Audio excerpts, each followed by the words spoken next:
Good evening ladies and gentleman. Laws of nature में आपका स्वागत है। लॉज ऑफ नेचर में आज हम बात करेंगे सैक्रिफाइस के बारे में, सेल्फलेसनेस के बारे में, ईसार जिंदगी का इस्तेहसार, निस्वार्थ जीवन का प्रतीक। तो चलिए आज हम इस चीज़ को समझते हैं। खुद को ईसार करके, खुद के ख्वाहिशों का, डिज़ायर का, खुद छोटी छोटी चीज़ों का ईसार करके, कुर्बान करके खुद को बेहतर बनाने की कोशिश करेंगे और जानेंगे जो शख्स जितना बड़ा ईसार करता है, जितनी बड़ी कंट्रीब्यूशन करता है खुद की, उतने लम्हे, उतने दर्जे उसके बुलंद होते हैं। तो चलिए शुरुआत करते हैं, समझने की कोशिश करते हैं सेल्फनेसनेस क्या है। Selflessness the epitome of life, मतलब कुर्बानी, ईसार ज़िंदगी का इस्तेहसार।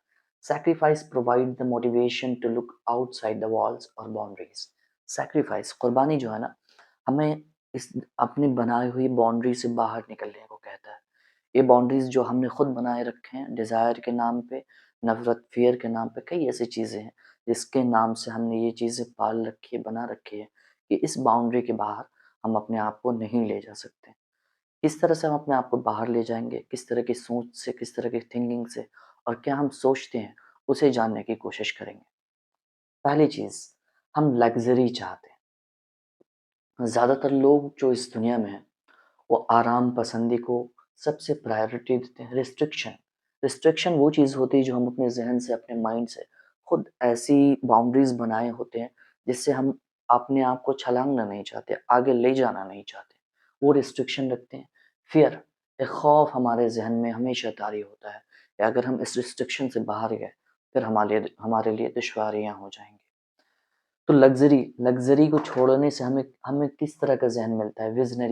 विज़नरी मतलब आगे तक देखने वाली जो आँखें हैं, बीनाई है, ज़हन है, वो चीज़ हमें फ़राहम करेगा विज़न, जो बड़ी सोच, बड़ा दायरा रखेगा। हम लग्ज़री को इसके लिए पहले छोड़ेंगे, तर्क करेंगे, उसके बाद ही विज़नरी बना जा सकता है। लग्ज़री वो चीज़ें होती हैं जो हमें आराम फ़राहम करती हैं। लग्ज़री में हम अपने आप को इस तरह से इंडल्ज कर लेते हैं, जिस तरह से उसमें घुस जाते हैं कि उससे बाहर निकालना एक नशा की तरह हो जाता है, जिससे बाहर निकल पाना बड़ा मुश्किल हो जाता है। तो सबसे पहले आपको अपनी लग्ज़री छोड़नी पड़ेगी। लग्ज़री को हम तर्क करेंगे, तो हमारी आँखें विज़नरी हो सकेंगी, हम आगे देख सकेंगे। जिन चीज़ों से हम चिमटे हुए हैं, जिन चीज़ों से बँधे हुए हैं, जिस लग्ज़री से निपटे हुए हैं, उससे निकल पा कर के हम अपने विज़न को साफ़ कर सकेंगे। रेस्ट्रिक्शन, जो बाउंड्रीज हमने बनाई हुई है, उस रिस्ट्रिक्शन को क्रॉस करने की करेंगे जब विजन आ जाएगा। रिस्ट्रिक्शन को जब हम क्रॉस करेंगे तो हमारा जहन जो है इंस्ट्रक्टिव हो जाएगा। जब हम विजनरी होंगे तो ऑलरेडी इंस्ट्रक्टिव होंगे। ये बड़ा बारीक सवाल है कि जो सब विजनरी होता है, जो आगे तक देखने की सलाहियत रखता है, जो शख्स, उसका माइंड जो होता है ना, वो उसका कैरेक्टर जो होता है इंस्ट्रक्टिव हो जाता है, चीज़ों को राह बताने वाला हो जाता है, देखने वाला हो जाता है। इसलिए अपने विज़न को सबसे पहले साफ़ करें, अपना आइडिया, अपना कोई मकसद तैयार करें और उस मकसद पे चलने की कोशिश करें। एक और चीज़ है फ़ियर, खौफ़, किसी चीज़ से, किसी लोग से, कई ऐसी चीज़ों का खौफ़ जो हम पर तारी है। उस खौफ़ से बाहर निकलेंगे तो फ़ियर में तब्दील होंगे। फ़ियर में, इंसाफ में। जो चीज़ हर हर एक चीज़ को सामने रख के, क्लियर रख कर के जो शख्स बात करता हो, अपने आइडिया को प्रपोज़ करता हो, ऐसे फ़ियर हमारा कैरेक्टरिस्टिक हो जाएगा।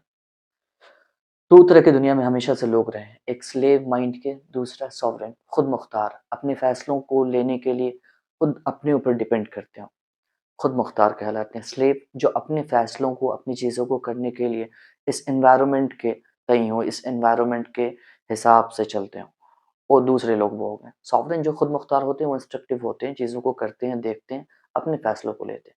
तो सबसे पहले हम समझ लेते हैं स्लेव मेंटालिटी की कौन-सी शख्सियत है जो हमें गुलाम बनाती है।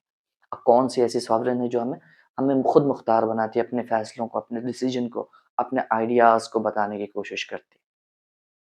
सबसे पहले slave of external stimuli, slave जो ये गुलाम होते हैं, वो एक्सटर्नल स्टिमुली के गुलाम होते हैं। हालाँकि मिनिमम उसकी बारीक तौर पे उसको देखा जाए तो वो ये कहना है कि अपने सेंसेस के गुलाम होते हैं। उनके सेंसेस के सामने जो चीज़ें प्रेज़ेंट हो जाती हैं, उसमें इंडल्ज हो जाते हैं, लग जाते हैं। This will look at the superficial benefits. ऐसे लोग जो है ना, वो फौरी तौर के बेनिफिट को देखना चाहते हैं। अभी का जो बेनिफिट है, अभी का जो फ़ायदा है, उसको लेने की ख़्वाहिश रखते हैं कि अभी मुझे ये चीज़ मिल जाए, फ़राहम हो जाए, इसको लपक लें, हम ले लें। उनकी सोच अभी की हो जाती है झट से प्राप्त करने की। उनकी आदतें किस तरह की हो सकती हैं? वो शराब को पसंद कर सकते हैं, उनके सामने शराब पेश कर दो, चीज़ें पेश कर दो, तो वो उसे लपक के नशा को ले लेंगे। गैम्बलिंग एक ऐसी चीज़ होती है, ताश वगैरह जो खेलते हैं जो लोग, उसमें चीज़ों का इक्के का, इसका, उसका इधर बदलना और पैसों का हेर-फेर एक जगह पहुँच जाता है। तो वो ऐसे कामों से जिसमें मेहनत ना हो, ऐसे गैम्बलिंग को पसंद करते हैं, जिसमें पैसा बहुत जल्द फराहम मिल जाए। उन चीज़ों को एंटरटेनमेंट एंटरटेनमेंट आजकल बहुत बड़ी दुनिया बन गई। एंटरटेनमेंट एक बहुत बड़ा बिज़नेस बन गया है। जिस एंटरटेनमेंट को हम अपनी आँखों से देखते हैं, सुनते हैं, हम उसके गुलाम हो गए हैं पूरे तौर पे। हमारे हाथ में चौबीसों घंटा फ़ोन होता है। इसका तो पॉज़िटिव यूटिलाइज़ भी है, नेगेटिव भी बहुत है। इस पे कई चीज़ें ऐसी आसानी से मिल जाती हैं, जिसमें हम इंडल्ज हो जाते हैं, उस वीडियोज़ में लग जाते हैं, एक के बाद एक देखने लगते हैं, नोटिफ़िकेशंस में इंडल्ज हो जाते हैं। तो ये भी बहुत बड़ी गुलामी है, इसे धीरे-धीरे तर्क करने की कोशिश करें। एंटरटेनमेंट हो गया, will be a slave to desire, अपनी ख्वाहिशों के गुलाम होंगे। ये जो स्लेव होंगे, गुलाम होंगे, वो अपनी ख्वाहिशों के सबसे बड़े गुलाम होंगे। जो अपनी ख्वाहिशों को तर्क करता है, बैलेंस बनाता है, वही शख्स कामयाब होता है। तो चलिए, सॉवरेन जो शख्स खुद मुख्तार होगा अपने फैसलों को लेकर के, वो किस तरह का होगा, उसकी पर्सनैलिटी किस तरह की होगी, वो देखते हैं। किंग ऑफ सेंसनल स्टिमुली, अपने सेंसेस का किंग होगा, राजा होगा।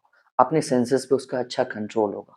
सेंसेस आँख, नाक, ज़बान, फीलिंग, डिज़ायर, ये सब चीज़ें जो है हमें इस एनवायरनमेंट से जोड़ती हैं, इसमें रिएक्ट करने के लिए।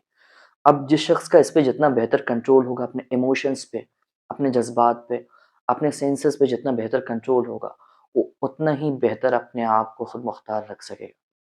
उसकी कैरेक्टरिस्टिक देखिए वो किस तरह का होगा। स्ट्रॉन्ग रेज़िस्टिव टेम्परामेंट होगा। उसकी जो शख्सियत होगी, पर्सनैलिटी होगी, वो स्ट्रॉन्ग होगी। चीज़ों को जब तूफ़ान आएँगे उसको रेज़िस्ट करने की, उससे थमने की, उससे लड़ने की सलाहियत होगी उसकी। और अपने विज़न को, अपने एम्बिशन पर काम करने की सलाहियत होगी। वो किस तरह का ऑथेंटिक होगा, ऑथेंटिक मतलब ओरिजिनल होगा। जो शख्सियत उसके इंटरनल होगी, वही एक्सटर्नल होगी। ऑथेंटिक, डीप विज़िबिलिटी, आगे तक देखने की विज़न होगा उसके पास। इस्तेक़ामत होगी कि इस तरह से बहुत आगे की चीज़ों को देख सके, समझ सके।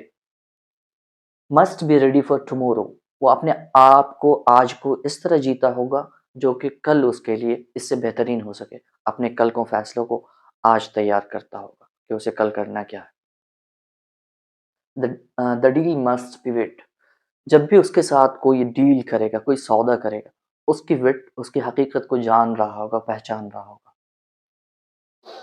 He will mature by three things, वो तीन चीज़ों से बालिग होगा, बड़ा होगा। किन चीज़ों से? इंटेंशन से, अपनी नीयत से, अपने साफ नीयत की वजह से वो इंटेंशन से साफ होगा, बड़ा होगा। टंग से, अपनी ज़बान का पुख्ता और पक्का होगा। और अपने टाइम का, अपने वक्त का पाबंद होगा। ये तीन कैरेक्टरिस्टिक थे जो उसके लिए मेनली होंगे। ऑथेंटिक होगा, ओरिजिनल होगा, must be ready for tomorrow, अपने कल के लिए आज से तैयार रहता होगा। The deal must be best, जिस तरह का सौदा उसके साथ भी हो, उसको परख लेने की समझ रखता होगा। हम समझ लेते हैं इस तरह के सैक्रिफाइस किस बेसिस पे हम इसको तैयार करेंगे, अपनी कुर्बानियों को किस तरह से बनाएँगे, किस तरह से सँवारेंगे, जिससे हम अपनी लाइफ़ को सेल्फ मेड बना सकें खुद को। तो चलिए देखते हैं। सेल्फ सैक्रिफाइस, पहले जिस तरह हम खुद को सैक्रिफाइस करेंगे, खुद की कुर्बानी देंगे, लग्ज़री की चीज़ों की, तो सबसे पहली चीज़ जो हमें प्राप्त होगी वो सॉवरेन खुद मुख्तारी किस तरह से प्राप्त होगी? हमें पेन होगा, दर्द होगा। अब हम नशे में पड़ गए ना, हम लग्ज़री में पड़ गए, फ़ियर में पड़ गए, रिस्ट्रिक्शन में पड़ गए।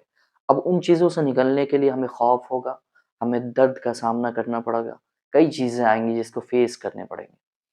तो सबसे पहले हम अपने मेंटल चीज़ को समझ लेते हैं, मेंटालिटी ही सारी चीज़ें है ना, तो अपने ज़हन को किस तरह से इसको हम बैलेंस में लाएँगे, वो समझ लेते हैं। कंट्रोल द सेंसेस, हम अपने सेंसेस से ही इसको कंट्रोल, अपने लाइफ़ को चलाते फिराते हैं, तो अपने सेंसेस को कंट्रोल करेंगे, तो अपना ज़हन भी कंट्रोल हो जाएगा। थ्रू मेडिटेशन, अपने मेडिटेशन के ज़रिए, गौर व ख़ौज़ के ज़रिए से इसको हम कंसर्न करने की कोशिश करेंगे, अपने ज़हन को हल्का करने की कोशिश करेंगे। Through meditation focusing on the thoughts you feel repeatedly, इस चीज़ को आप 1 दिन से 7 दिन तक करें पहले।